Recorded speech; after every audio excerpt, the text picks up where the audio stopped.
Monitorar a experiência dos clientes é fundamental para o sucesso do negócio. A Index é uma empresa completa para te auxiliar no monitoramento de experiência, com soluções desenvolvidas por especialistas. Pesquisas e monitoramento de experiência de forma séria e profissional é com a Index.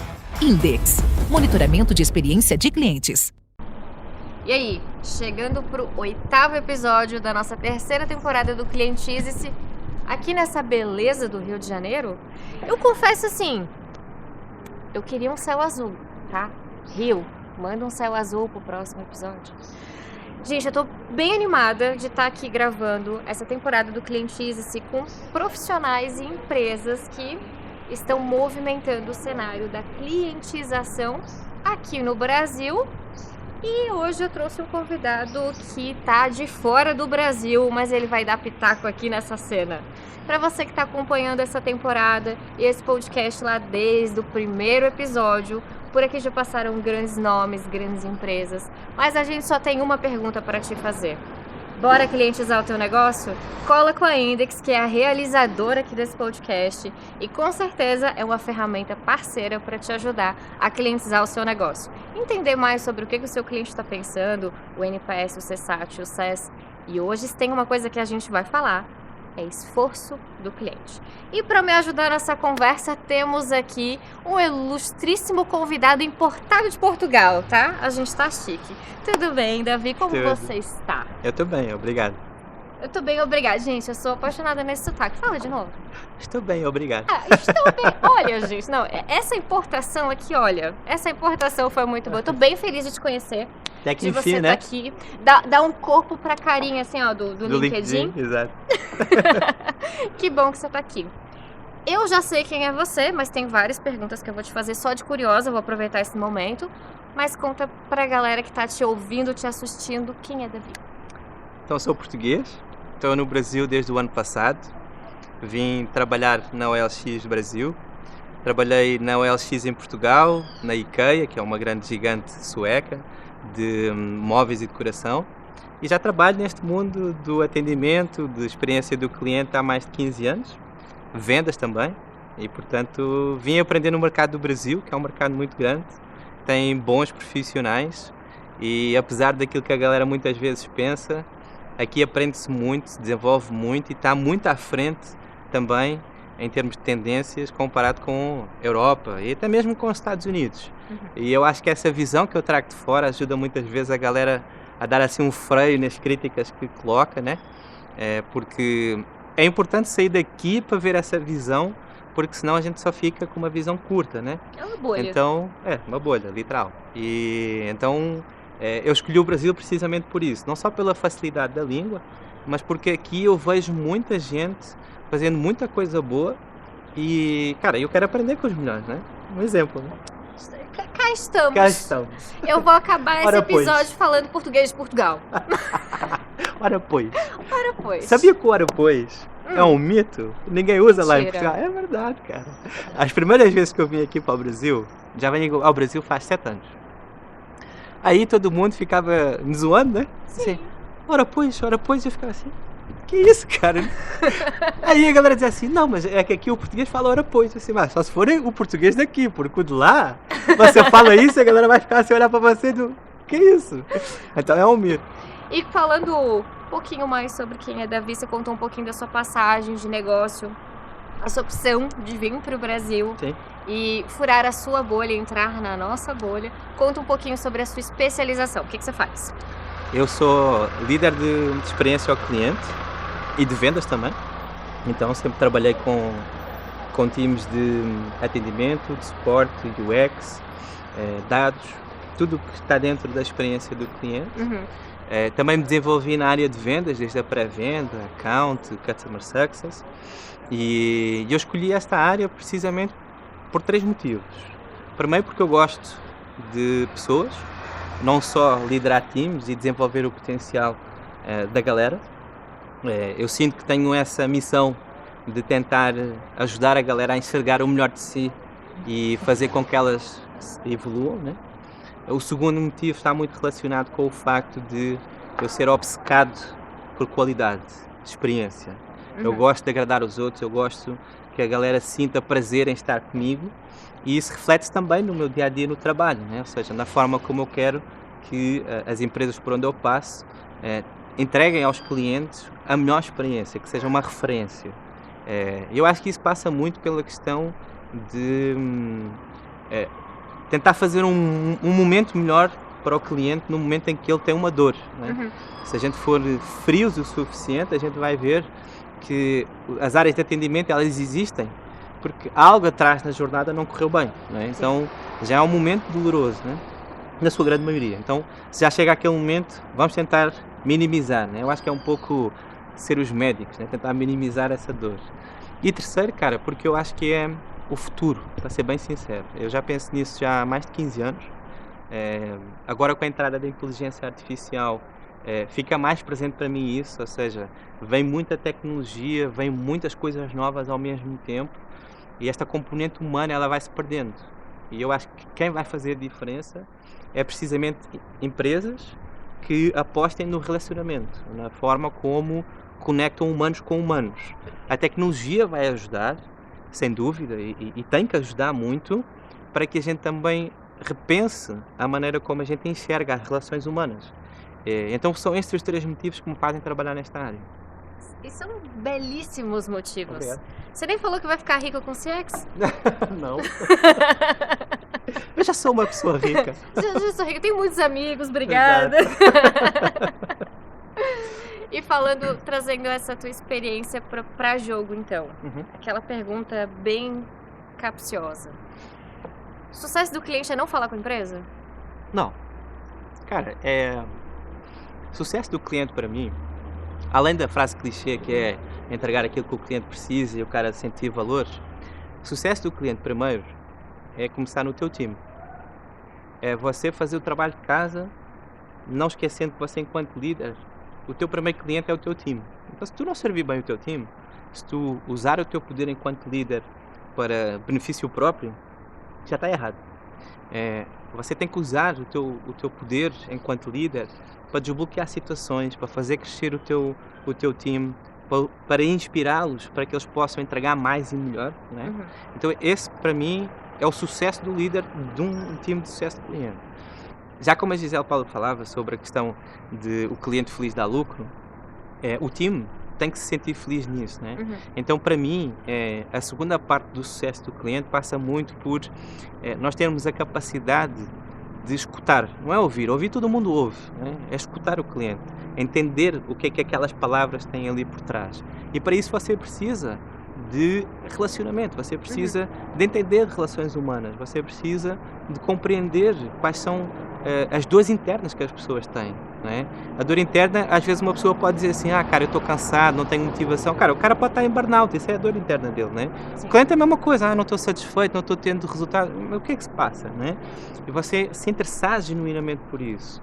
E nessa linha de raciocínio, o que eu acredito muito é que você se aproximando do teu cliente, entendendo o que é que ele precisa, cara, você vai entregar o melhor para ele vai enxergar valor, não é? E às vezes até pode ser que você enxerga enquanto pessoa que, cara, o meu produto ou o meu serviço não serve para este cliente, e você tem que ter a coragem de dizer assim, cara, não é aqui que você tem que ir para lá. Só que a gente vive num mundo capitalista, né? Então isso fica muito nos ideais. Mas quando você tem a coragem de fazer isso, cara, você ganha o respeito pelo teu cliente e ele até acaba por ficar. Porque o cara diz assim, não, eu não vou encontrar sinceridade ou não vou encontrar uma frontalidade tão grande, se calhar, no outro negócio, e eu vou me adaptar. E você ajuda o cliente a crescer nesse aspecto. Então, para mim, toda empresa está disposta, não sei se é a palavra, a demitir um cliente por incompatibilidade. Então, eu percebo que o meu produto não está te entregando resultado, que o meu serviço não é o que você precisa. A maioria das empresas deixa quieto. É porque não acho que a galera faça a análise correta. Porque é assim, você vende um produto ou um serviço errado para um cliente. Você tem um time de suporte, tem um time de customer success para lidar com aquele cliente. O cliente fica frustrado, liga, reclama, espalha imagem negativa nas redes sociais. Olha só a quantidade de pessoas que já está usando só para trabalhar aquele cliente, né? Fora isso, é a reputação da marca. Vai no Reclame Aqui, vai nas redes sociais, vai no Procon, vai em todo lado, né? O cara, esse cliente já está a dar mais prejuízo. Sim. E se a galera fizer esta análise, o cara vai entender que não está a dar lucro, né? E está a dar mais trabalho e prejuízo, né? Então, se a galera estiver predisposta a fazer esse trabalho, que é complicado e complexo, e por isso é que eu acredito muito numa estrutura, seja de Customer Success, seja de Customer Experience, numa estrutura que tenha uma componente de dados forte para fazer essas análises, cara, rapidamente você tem a coragem para tomar e chegar para o teu board e dizer assim, cara, eu demiti este cliente porque o prejuízo que eu estou tendo aqui é este. Se você quer continuar, eu fico, mas como líder, esta é a minha decisão. Cara, e tenho a certeza que um board com uma estruturação de uma ideia plausível e lógica desta forma, também vai querer demitir cliente dessa forma. Sim. Porque é só prejuízo, né? Quanto a retenção a todo custo é muito custo. Muito custo. Exatamente. E o que você diria para um board, talvez, ou para um gestor, para um líder, que ainda não tem o alcance desse cálculo? Às vezes, algumas operações não têm uma boa estrutura de dados. Então, não consegue chegar facilmente isso em números, em cálculo mesmo, para colocar na mesa para um board. O que seria a tua dica de por onde começa? Cara, primeiro começa por entender quais são os motivos de reclamação desse cliente. Enxerga primeiro se isso é um problema daquele cliente ou de vários. Aí já simplifica a análise, né? Ou seja, eu já não preciso de ir tão a fundo e já começo a entender que é um problema mais transversal. Eu entendo que às vezes os exemplos que os especialistas de mercado trazem estão muito pautados em médias e grandes empresas e que às vezes a galera de empresas menores possa dizer assim, putz, isso funciona nas empresas grandes. Precisamente por isso que você falou, falta de estrutura, falta de investimento, de ferramenta, né? Então, há pequenas coisas que estão ao nosso alcance, né? Então, se você já tiver a predisposição para entender a causa raiz do problema, você já vai atrás do problema, né? Então, eu entenderia primeiro qual é o motivo do contacto e qual é a causa raiz desse contacto, né? Porque se você só focar nesta causa, se calhar você está a resolver um ponto, mas se você for atuar na causa raiz, você já resolve o problema todo, né? Esse é o primeiro passo. O segundo passo é entender como é que este problema está influenciando na receita da empresa. Quando você bota dinheiro na mesa, cara, o jogo muda, né? E você, para isso, tem que estar predisposto a falar com um executivo e como um executivo, né? Eu não posso chegar para um executivo falando só, putz, a gente tem ali um problema, a gente precisa resolver, e aí, tá, qual é? Um cliente com este problema. Um cliente com este problema. Cara, não vai ter atenção, né? Então, fazer essa análise de entender a dimensão do problema, trazendo já potenciais soluções, incluindo a questão da receita em cima da mesa, cara, isso já muda o jogo, porque todo mundo não quer perder dinheiro, né? Então, eu acredito que usar esse fator económico ajuda muito, seja o impacto na receita, seja de uma forma negativa, seja de uma forma positiva, porque há problemas que até podem virar soluções, né? Sim. Oportunidades de negócio, né? E o terceiro ponto é você ter a capacidade de entender como é que se comunica com o executivo, né? Muitas vezes a galera pensa, putz, eu tenho que fazer grandes apresentações. Cara, o executivo não tem tempo, né? O executivo sai de uma reunião para outra, com um parceiro, com um board, com não sei o quê. Às vezes você tem ali uma janela de 5 minutos para falar com ele. Então, cara, detalhes, eles não querem saber disso. Eles vão querer saber de detalhes se a conversa lhe interessar, né? Por alguma razão, aquele programa, o Shark Tank, né, dos tubarões, os caras fazem ali um pitch de 5 minutos no máximo, né? Porque é aquela oportunidade. Então, trabalha a tua comunicação para que ela possa ir direto ao ponto, né? Ser assertiva ao máximo, para que você traga ali um problema e uma solução. Porque só trazer o problema não vai resolver, né? Então traz um problema e uma solução. Eu acredito que por aí possa ser um caminho que possa ajudar essa galera que não tem assim tanta estrutura. Óbvio, é fácil falar. A gente precisa de prática, precisa de estudo, né? Precisa de tempo, exato. Não queira, não sei como é que se fala aqui, mas não queira ser ansioso de, putz, eu tenho que mostrar, cara. Não, ser racional nesses momentos. É assim mesmo, putz, calma, segura. Porque às vezes essa ansiedade pode fazer com que você passe uma mensagem errada, né? Sim. Você pode até enxergar um problema e aquela pessoa diz assim, mas isso não é um problema. E você fica ali em xeque, também afeta a reputação daquele profissional. Então, acho que uma dica de ouro, né, o pulo do gato, como a galera fala aqui, é você ter essa consciência, essa calma de entender, realmente isto é um problema, realmente eu preciso da ajuda do board para resolver este problema, eu consigo influenciar os meus pares, os meus colegas, a tentar resolver esse assunto, né? Para que a gente só leve já o máximo filtrado lá para cima, para que o cara diga sim, não, e está feito. Perfeito. Trazendo isso para a sua realidade enquanto líder, sua passagem pela OLX Portugal e Brasil, fiquei sabendo que você fez um amigo famoso, autor de livro, assim, de repente. Não Um conheço. tal de Bill Price, assim, Não sei quem é. que colocou um case da OLX no último livro que ele escreveu. Aham. Conta mais sobre essa história. Então, eu conheci o Bill Price, que foi o primeiro VP global da Amazon lá nos Estados Unidos, ainda na época de 90, se não me engano. E eu encontrei-o na OLX em Portugal, quando eu fui contratado lá para Head Customer Happiness e combate à fraude. Customer Happiness porque na altura o meu líder, ele tem uma visão muito bacana das coisas e ele acreditava que se eu trouxesse felicidade para os colaboradores, os meus clientes iriam ser felizes. Então daí Head Customer Happiness. E na altura, antes de eu entrar, ele já tinha recrutado essa consultoria do Bill Price para ajudar. O Bill Price, para quem não sabe, é um dos especialistas de Customer Service nos Estados Unidos e que o cara já trabalhou com grandes marcas, para além da Amazon, né? Mas como consultor já trabalhou com a Vodafone, já trabalhou com o Costco, acho que é uma marca americana lá, Walmart, etc. E ele é referência, né? E então, nessa altura que eu conheci, o objetivo dele era resolver o problema que a gente tinha, que era de ser SAT, de muita fricção na jornada, de muitos problemas internos, de falta de cultura de Customer Centric na organização. E rapidamente a gente conseguiu trocar ali umas figurinhas e a partir daí a gente desenvolveu um relacionamento profissional que me permitiu aprender muito com ele e entender que se calhar eu não era assim tão louco nas minhas ideias e nas minhas abordagens, né? E que de facto estava alinhado com aquilo que são boas práticas, né? Que é o quê? Se você tem uma área de atendimento, tem que reduzir ao máximo essa fricção, né? Ou seja, o teu produto ou serviço ele tem que fluir. Se ele não flui, isso já vai criar uma fricção. Então é ter um pouco dessa mentalidade de onde é que está aquelas areias na engrenagem para a gente limpar, para que a roda gire e de alguma forma conseguirmos providenciar uma experiência que seja customizada e personalizada para cada usuário.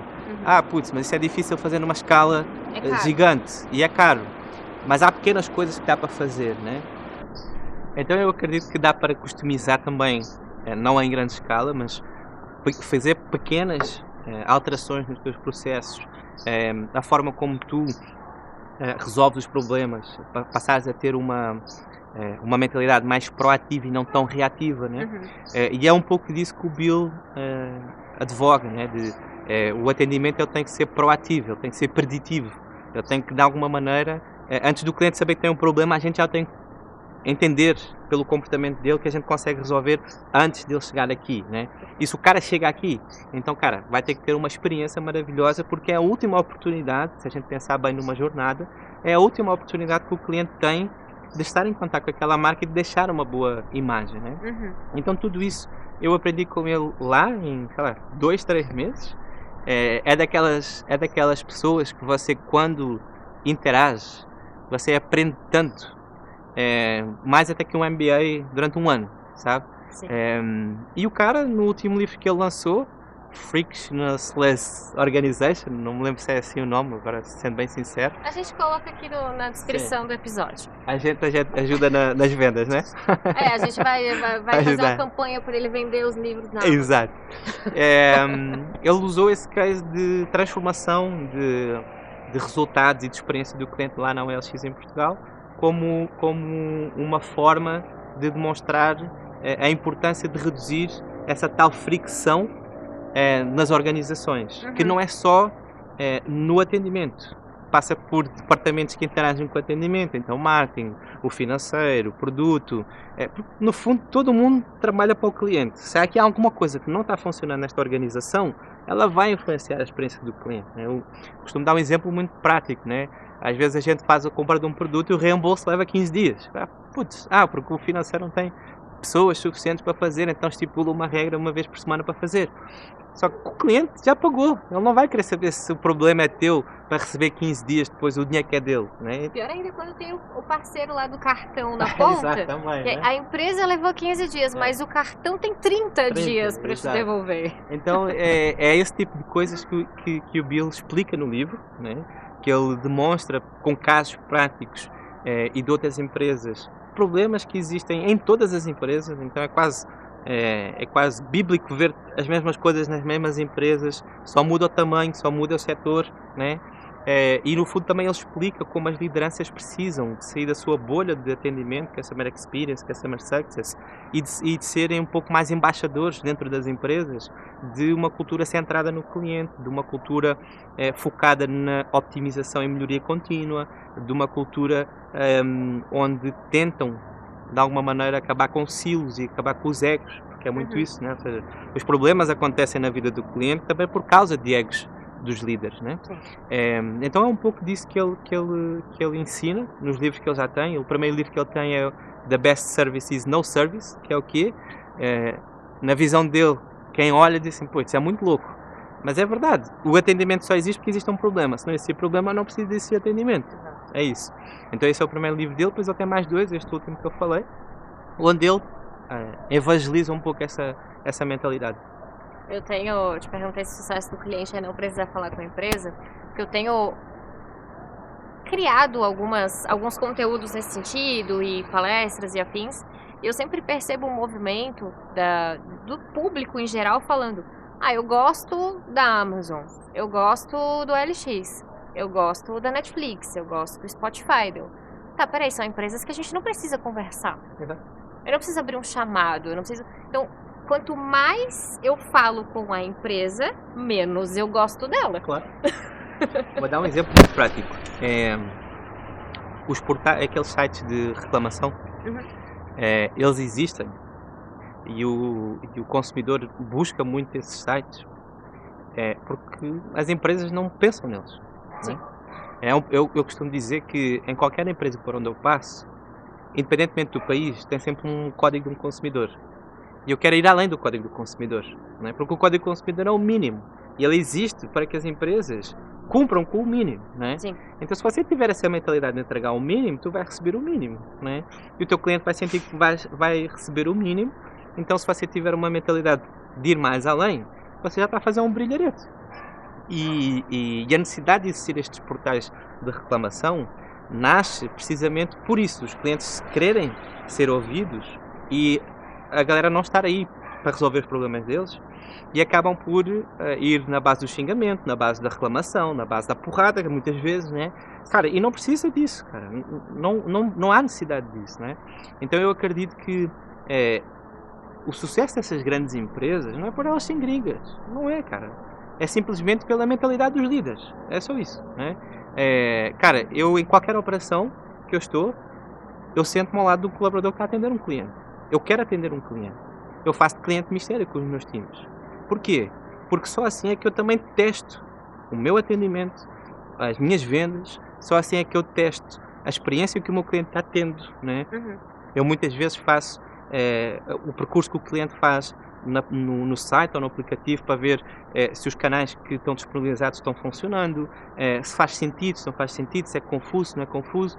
Então, assim, tipo, se tu não tens essa mentalidade enquanto líder porque tu achas que estás lá num Monte Olimpo como um deus, cara, não vai dar certo, cara. Não funciona assim, sabe? E é essa vaidade que eu muitas vezes tento combater, demonstrando estes exemplos, não batendo de frente, como é óbvio, mas tendo essa liderança pelo exemplo, de ir para o terreno, entender qual é a dor que o cliente sente, se eu sinto a mesma dor. Às vezes o cliente até pode achar que é uma maravilha o que está a acontecer e eu olhar assim, putz, dá para fazer uma coisa diferente e melhor, né? Ou a persona, Ou né? a persona, você exato. encontra uma persona diferente. E então, essas empresas de topo que tu falaste, elas têm essa mentalidade. de fazer o percurso que o cliente faz, né? De sentir na pele, de usar o produto deles, entender e ter o espírito crítico de chegar dentro da empresa e dizer assim, produto, isto está uma bosta, marketing, esta comunicação não está funcionando, atendimento, vocês estão muito lentos, que experiência é que estão dando? E isso só faz crescer as empresas, né? E aqui eu sinto que poucas são as empresas que estão dando esse espaço, ou que têm essa capacidade de autocrítica, né? E que quando existe, cara, elas são uma referência também no Brasil, né? E não precisam de ser Netflix, não precisa de ser Amazon, né? São empresas brasileiras, né? Então eu acho que parte muito da mentalidade dos líderes, o quão disposto os líderes estão a querer realmente descer do salto de líder e dizer assim, putz, eu sou um colaborador normal, eu sou pago pela responsabilidade de liderar uma empresa, né? E até que ponto é que eu estou disposto a me nivelar ao nível dos colaboradores, né? Sim. Cara, isso não é desprestígio nenhum, cara. Isso até vai ser uma forma de engajamento com a galera. A galera vai sentir que você está sentindo as mesmas dores que eles. Então eu acho que passa muito por isso, pela questão da visão dos líderes, de entender que eles têm um papel muito mais fundamental fazendo o percurso que o cliente faz, porque eles têm o poder para mudar. Não é a galera que está no atendimento, coitado, não vão mudar nada, né? Sim. É isso. Tem um videozinho que é uma sátira que a gente tem aqui no Brasil, um canal que chama... Porta dos Fundos.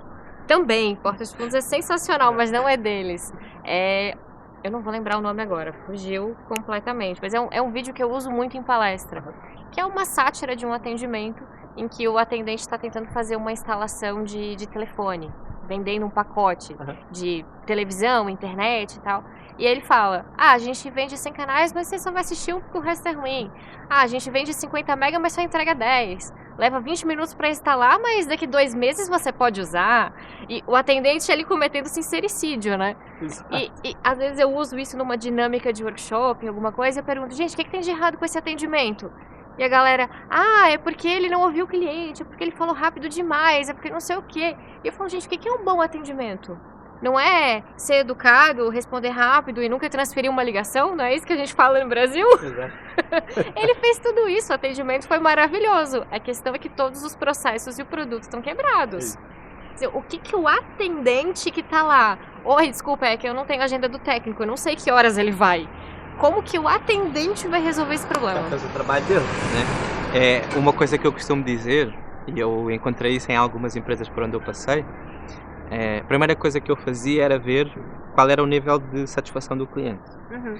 60%. Você usava CSAT para isso? Tá. 60%. Cara, para mim, 60% só é uma referência se o atendimento for por e-mail.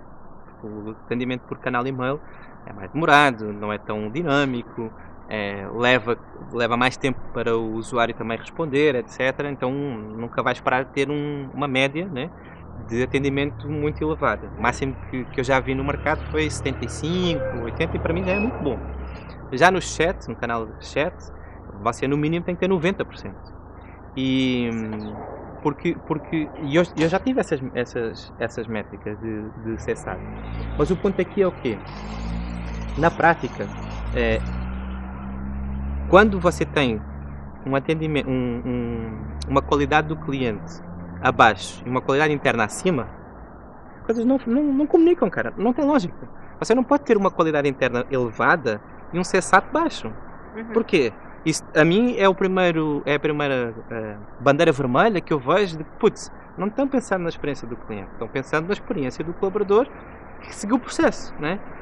Esse exemplo que você falou, se formos a ver, o cara seguiu todos os processos, maravilha. O monitor de qualidade avaliou 100%. Qual é a satisfação do cliente? 50%. Eu não entendo, ele seguiu os processos.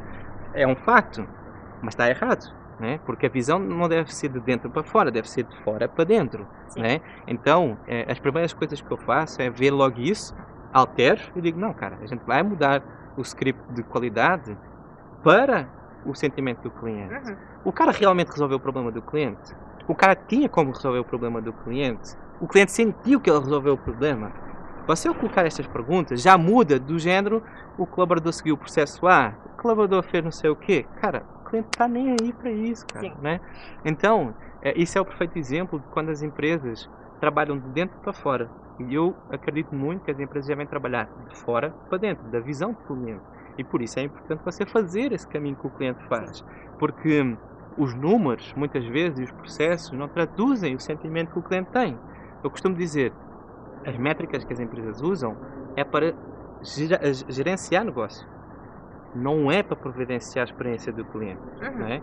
E o cliente muitas vezes nem sabe o que é um CSAT, o cliente nem sabe o que é um chat, o cliente nem sabe às vezes palavras que a gente usa, o que é um NPS. Cara, ele quer lá saber se vai recomendar a empresa para outros amigos. Isso é um problema da empresa, não é um problema do cliente. Não é? O que ele quer saber é, eu precisei de ajuda, foi resolvido rápido, fez-me gastar dinheiro, eu consegui resolver o meu problema. Bacana, se foi feito isso, eu gosto da empresa. Eu gosto da empresa, não é? Eu vou virar fã. Não, isso é uma coisa que as empresas imaginam para poder, de alguma maneira, sustentar o marketing. O marketing, é isso. Porque a galera gosta da Amazon, porque as coisas funcionam, porque os processos fluem, porque o cara diz, ao meio-dia estou lá, eu vou lá estar ao meio-dia. Se eu não conseguir estar ao meio-dia, o cara já te avisa com 2 horas de antecedência e diz, olha, se organiza porque eu não vou estar, mas eu vou estar. Ou seja, o cara faz o quê? Gestão de expectativa. E é isso que acontece. Perfeito. É isso que tem que acontecer, é gestão de expectativa. Somos humanos, suscetíveis à falha. Então, para isso, a comunicação tem que existir, tem que ser fluida. E quando isso acontece, a pessoa aceita melhor as coisas. Agora imagina, esse exemplo. O cara está lá ao meio-dia, chega 2 horas da tarde e recebe um SMS dizendo assim, o nosso técnico está atrasado. Jura? 2 horas depois vocês estão me indicando que está atrasado? Eu não tinha entendido. Já sabia, então. Eu sou o primeiro que vocês. Então não tem lógica, né? Então é muito por aí que eu acredito que as empresas têm que começar a enxergar a experiência do cliente, não como uma buzzword, né? uma palavra do momento, mas sim que isso faz realmente a diferença, não é? E para isso as pessoas têm que deixar de só olhar produto, só olhar a marketing, só olhar a outras áreas, porque todas elas se complementam. Não adianta essa galera trabalhar toda se não pensar na experiência do cliente, porque depois não vai dar em nada, né? Que é o que você estava comentando sobre talvez pegar ali um momento de operação e fazer, você falou cliente investário, no Brasil a gente chama de cliente oculto. Fazer um cliente oculto, que já aproveitar e traduzir aqui. Tradução brasileira, Herbert Richards. Herbert Richards. Então, quando eu tenho alguém na minha operação usando o meu produto ou o meu serviço, eu consigo ter uma visão de cliente. E tem até uma brincadeira que eu faço com a própria palavra que a gente usa. Porque a gente chama o processo de vender para o cliente de processo de venda. Por que a gente não chama de processo de compra? Por que a gente chama de processo de cobrança e não de processo de pagamento? Porque a gente está pela nossa ótica e não pela dele. E aí casa completamente com tudo isso que você estava falando de eu não estou evitando uma fricção porque eu nem sei que ela existe. Eu não enxergo isso, né? Eu tinha um diretor que foi aqui no Brasil. O cara teve uma sacada uma vez numa reunião, num meeting, que foi muito bacana. Eu acho que isso fez a virada de chave para a galera que lá estava. Ele era diretor de produto e o cara dava muita importância para o atendimento. E a gente falava muito, né? E o cara uma vez, num meeting com a galera toda, o cara só fez a pergunta: qual de vocês é que usa o produto que a gente tem aqui em casa? A galera, eu uso de vez em quando. Cara, tens que usar todos os dias. Se você faz a comida e não come, tu acha que é o estranho que vai comer a tua comida, se não vê tu a comer.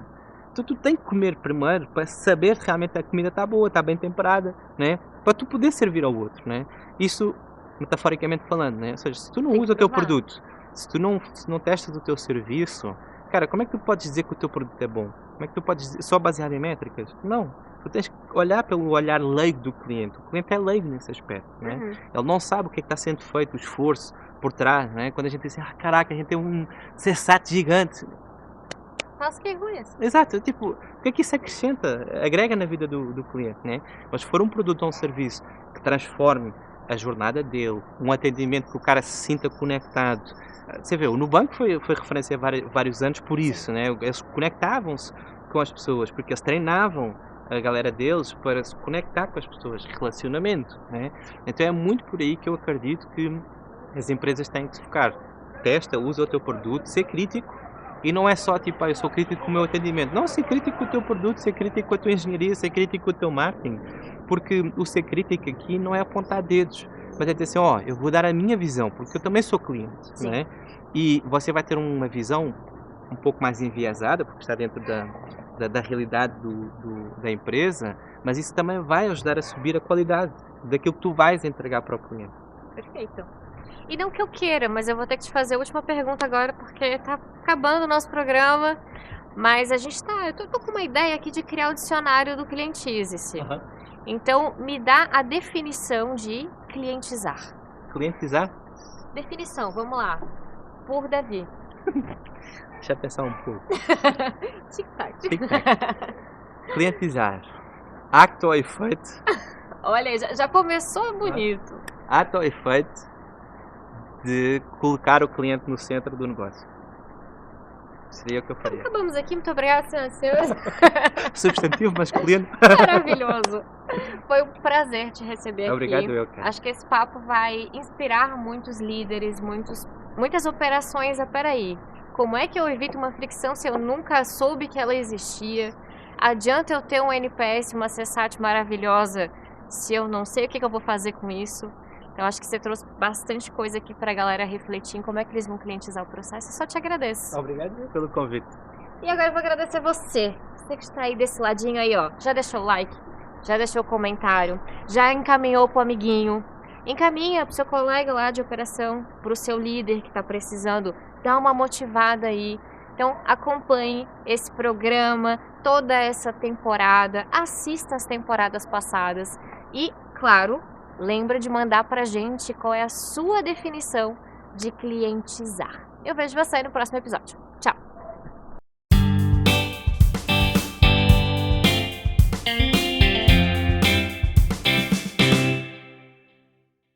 Monitorar a experiência dos clientes é fundamental para o sucesso do negócio. A Index é uma empresa completa para te auxiliar no monitoramento de experiência, com soluções desenvolvidas por especialistas. Pesquisas e monitoramento de experiência de forma séria e profissional é com a Index. Index, monitoramento de experiência de clientes.